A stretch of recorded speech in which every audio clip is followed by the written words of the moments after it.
Good morning, Interboro. This is Mr. Johnston with the Pledge of Allegiance. Please rise. I pledge allegiance to the flag of the United States of America and to the republic for which it stands, one nation under God, indivisible, with liberty and justice for all. Now stay tuned for this edition of KScope. Good morning, Interboro. Welcome to the Monday edition of KScope. I'm Hakira. And I'm Oliver with your morning announcements. This meeting of the French Club will take place on Wednesday, February 15th at 2:30 p.m. in room 230. We will be working on Mardi Gras and t-shirts for the World Language Festival. Snacks will be served. Junior prom tickets are now on sale. All tickets must be purchased in room 121 before or after school. Any students needing a form for a non-Interboro date must see Mrs. Moore in 121 as soon as possible.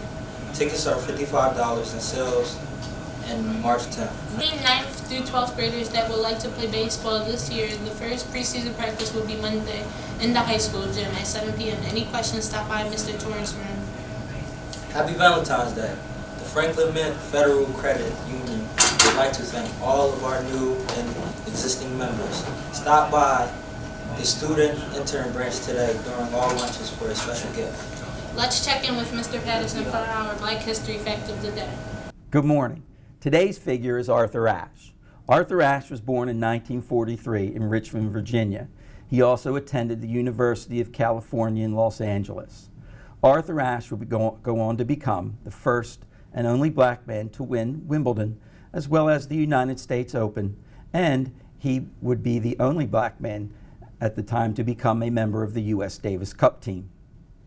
Arthur Ashe was not just a tennis player and athlete, he was also a humanitarian and an activist. He used his position to speak out against apartheid, as well as protesting in 1992, the United States treatment of Haitian refugees. For me, Arthur Ashe epitomizes what it means to have dignity and strength. Arthur Robert Ashe beat back many foes before winning the most prestigious tennis tournament in the world, Wimbledon. Long before the great moment in tennis history, Arthur Ashe plied his trade in the heat of segregation. So often throughout his youth, Ashe's brilliance on the tennis court did not win him opportunities to play on the country clubs and well-kept public courts of Richmond. That was simply the Jim Crow South. And just like we see African Americans being prevented from sharing sidewalk spaces, not being able to shop in downtown or eat in downtown, Jim Crow extended to the sports facilities across the South, and in Richmond it extended to the tennis courts. Yet he persevered.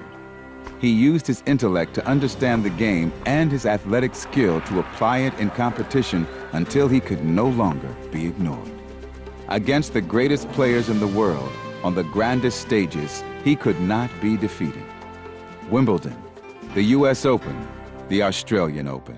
He had to be incredibly strong to deal with a lot of that and to keep his focus and to not give up, because I think it would have been really easy for someone to run up against that type of resistance and just say, I'm black and I can't do this. They're telling me no and I can't continue. But that's not what we see with Arthur Ashe. Instead of focusing on living a life of luxury with his success, Arthur Ashe chose a life of service. He brought worldwide attention to the sins of racial segregation known as apartheid in South Africa.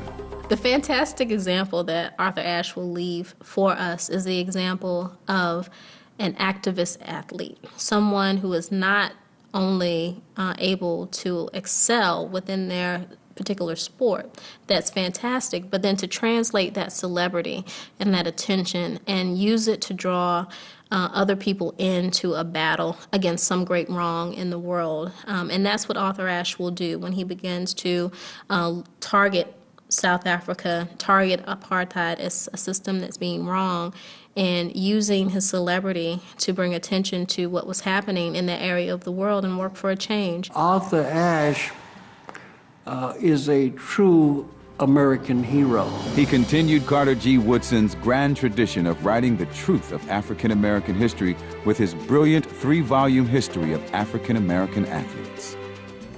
I have known since the time of my brain operation in September 1988 that I have AIDS. A blood transfusion following a heart attack sent HIV cells streaming into his once indomitable body. Arthur Ashe transformed his personal adversity into a platform to enlighten Americans about the realities of HIV/AIDS, and in typical style, to meet the challenge head-on. Arthur Ashe stands apart, a hero of a new age, and an inspiration for the future. A very happy birthday to Nicholas Mongrahan, John Phillips, and Justin Roberts. We hope you have a great day. That's all the announcements we have for today. See you tomorrow, bro.